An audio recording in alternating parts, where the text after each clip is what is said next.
This tutorial will show you how to add sweat droplets onto a human 3D model in Blender. I learned this after watching a tutorial by Zack Reinhardt from CG Boost Academy on how to add water droplets onto an Apple model. You can find a link to that YouTube video in the description.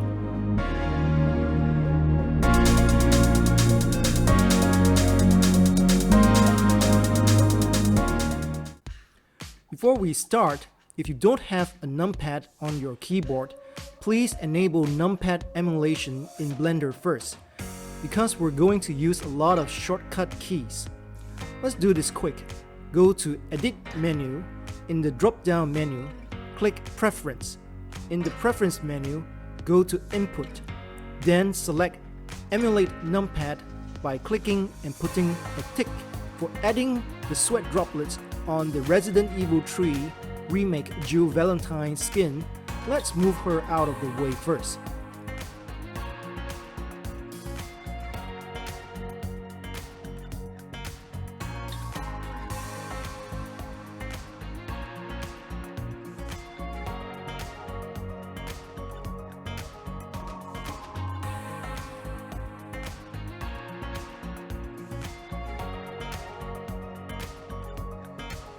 Then we need to first create the models for the sweat droplets. Make sure your cursor is at the center of the axis. If not, right-click, then click on Snap and choose Cursor to World Origin.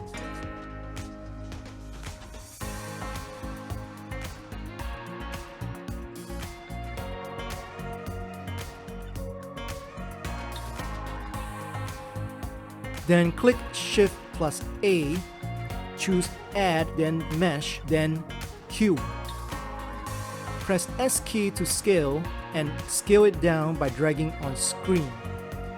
Make it pretty small, then click again to confirm the resize. Then add a modifier. Click on the spanner icon in your Properties editor.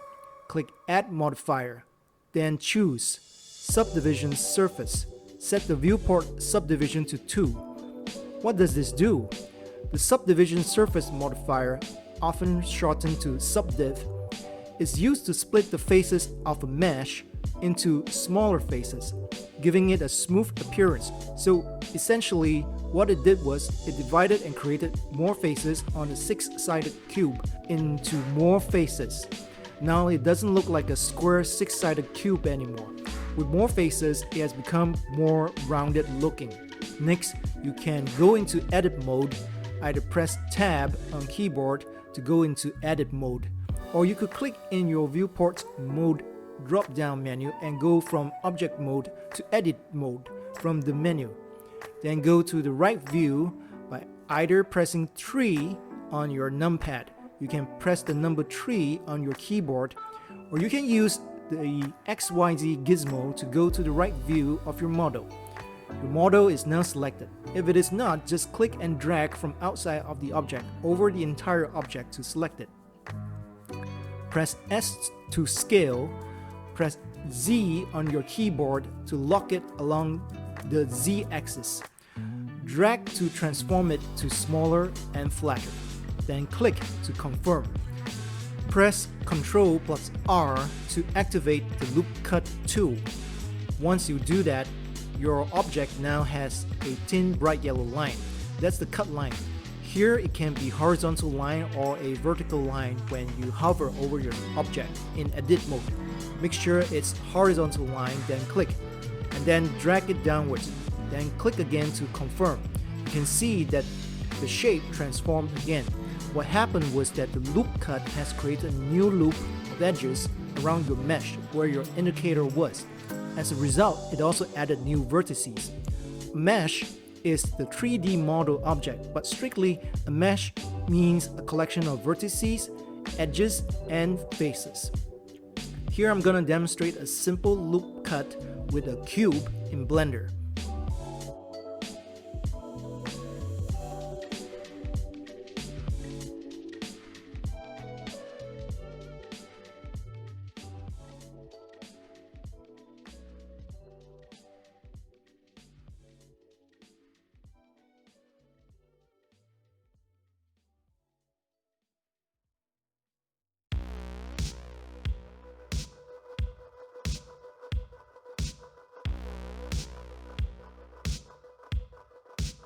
Next, let's go to top view. Shortcut key for the top view is number 7 on your keyboard. Enable X-ray. Then click on Vertex Select. This enables you to select the vertex. If you hold Shift and click on vertices, they will be selected. But if you want to unselect a vertex, press and hold Ctrl, then click the vertex you want to deselect. So this is handy for selecting multiple vertices. Now we are going to create a few more different models of this object here, which is the basis to be our sweat droplet. Go to Outliner and rename the object from Cube to Drop. Double click to rename.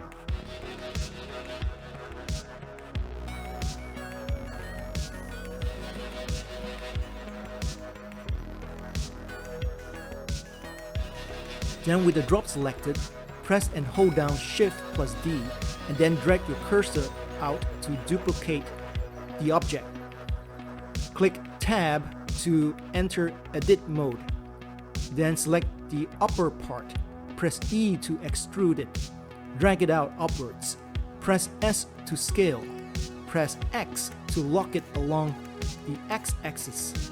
Drag it to reshape it like so on screen.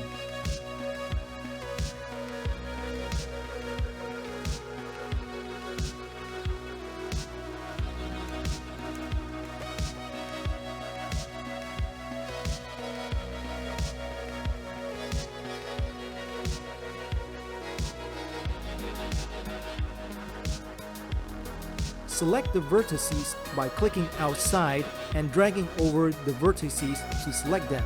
Then click G key to move. Move it around until you reshape it to something like this on screen.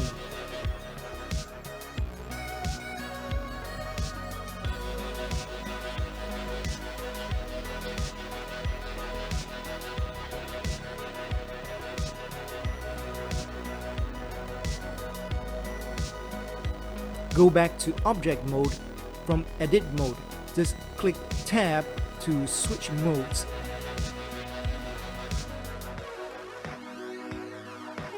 Do the same thing again.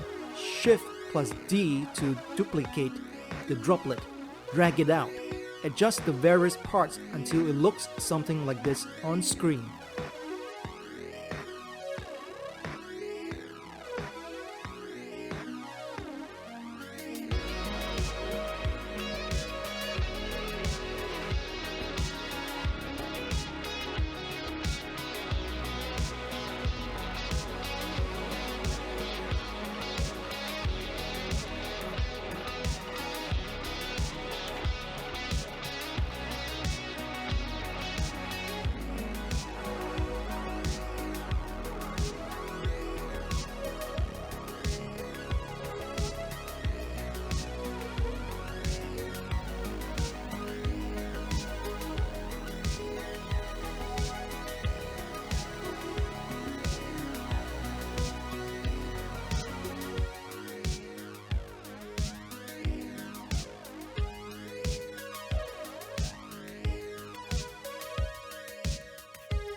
Shift plus D to duplicate the droplet.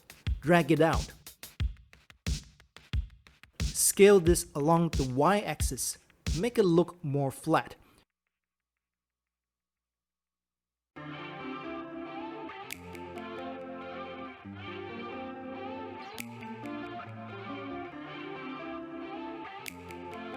Extrude the left part a bit like this.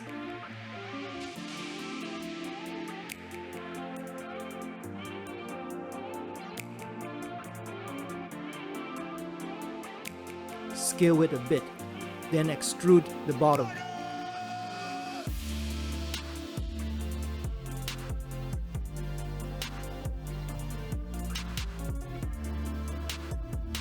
Scale along the X-axis.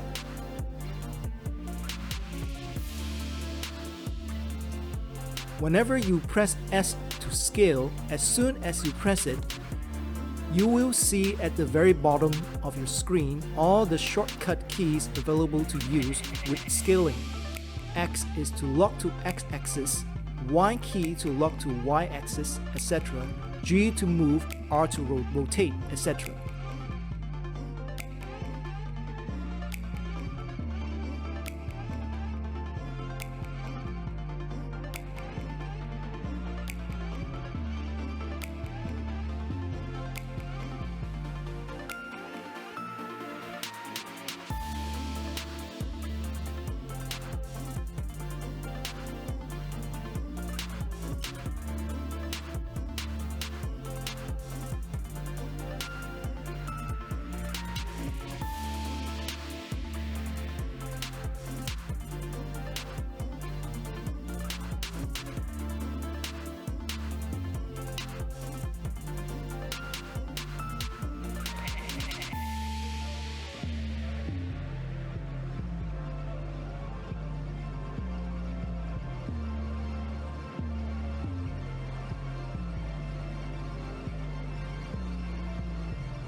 Once you're done, select all of them.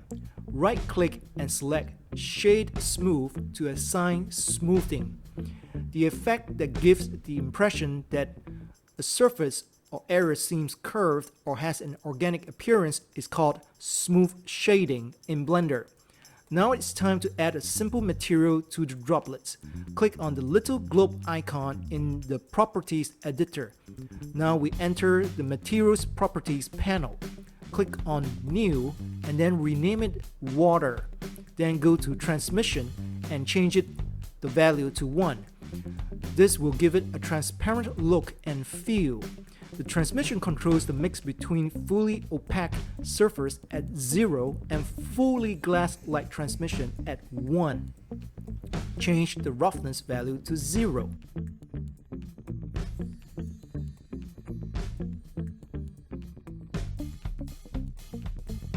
To make the objects interact with other items in the viewport, go to Settings, Enable Screen Space Reflection.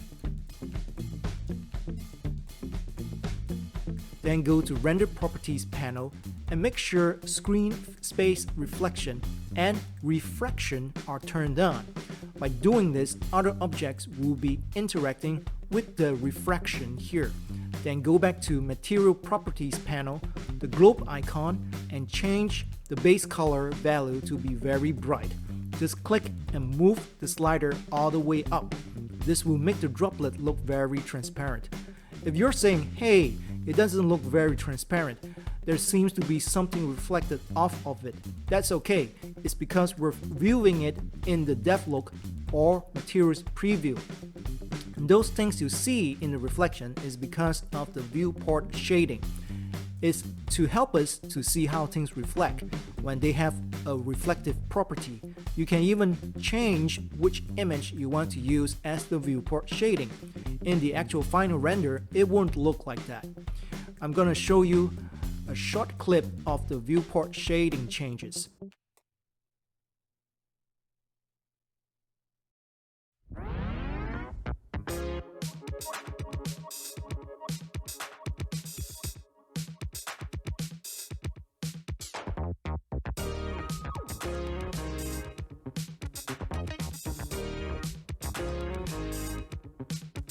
Next, copy the effect we just created into all the other blank droplets. just click on the globe icon on the right in the Materials Properties panel.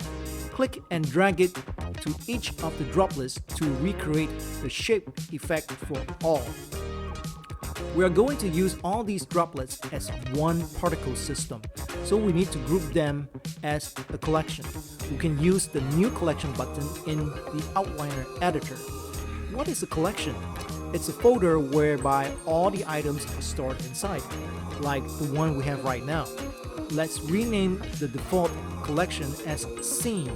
Click on the Scene collection right under the Outliner header, then click New Collection button. Rename the new collection as Drops.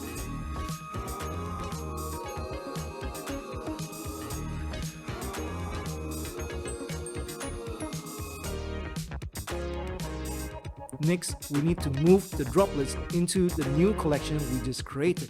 Just make sure all of the drops are selected. Then right-click, move to collection. Select the new collection name, which is Drops.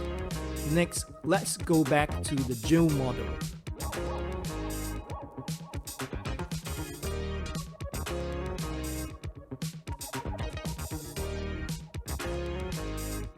Select the skin parts. I select the face part first. Then click on the Particles Properties settings.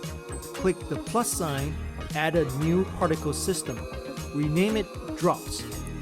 It is set to emitter type by default. When we go into the animation workspace and click spacebar to start the animation, you can see things coming out of Jill's face.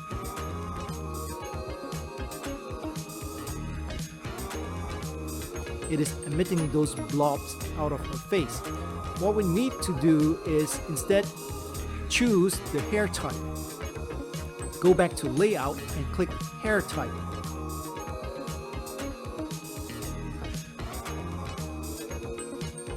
Now it looks like lots of hair is coming out of her face.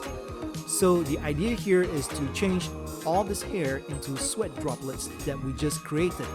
Go to Render Settings, change Render from Path to Collection.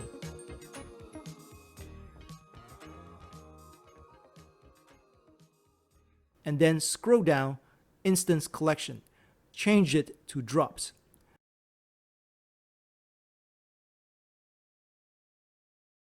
Now you can see the water droplets are on Jill's face, but the rotation is wrong. In Blender, the particle system always uses the x-axis as up axis. We fix this by going to the Object Rotation and enabling it. This will enable the copy of the rotation of the objects, or in this case, the drops. Let's select the drops, then click R to rotate and Y to lock to Y-axis. Rotate along Y-axis so that the drops are facing the X-axis. Select Jill's face again. We can change the scaling of the sweat drops. Reduce them to small size as sweat drops are generally small. Scale them randomly with the Scale Randomness slider. You will get big and small sweat drops randomly. Then we also need to randomize the rotation of the sweat drops.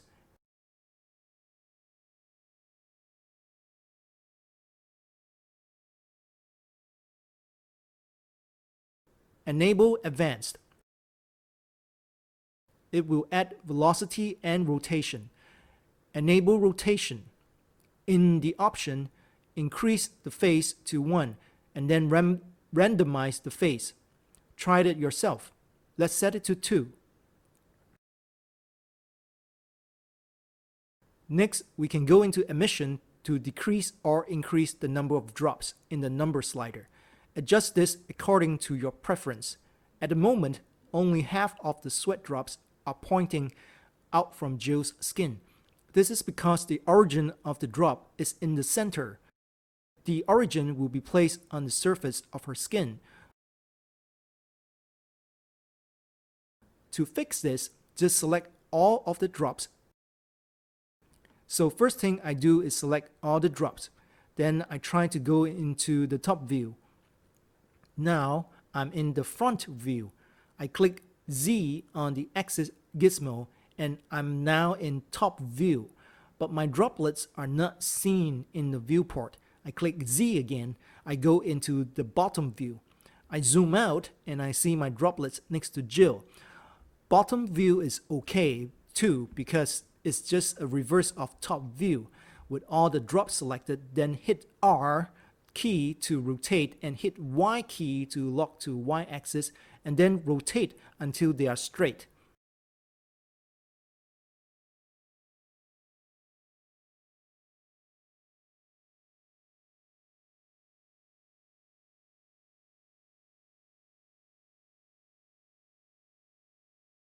Then go into edit mode, have them all selected and move them outwards a bit. Move this along the x-axis until it's nearer to the small yellow dots inside each drop. OK, done.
We can now randomize the position a bit more under emission. Let's go to Source, enable Use Modifier Stack.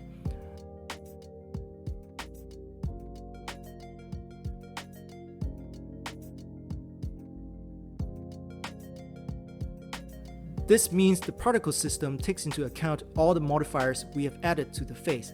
And let's change the distribution to random to get more random results. You can also change the seed in the seed slider. It will change the random placement of the drops. Now that we have added the sweat drops to the face, let's add them to her arms and chest skin too.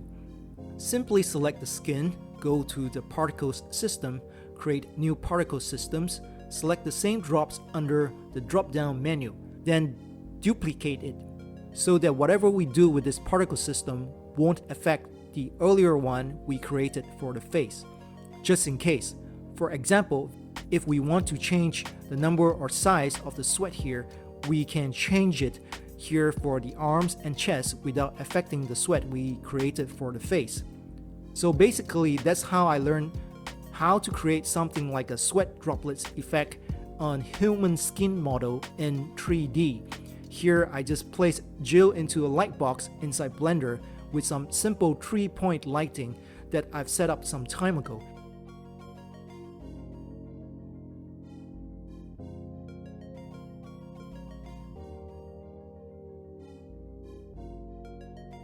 Turning her around to see how the sweat droplets look like overall on her skin.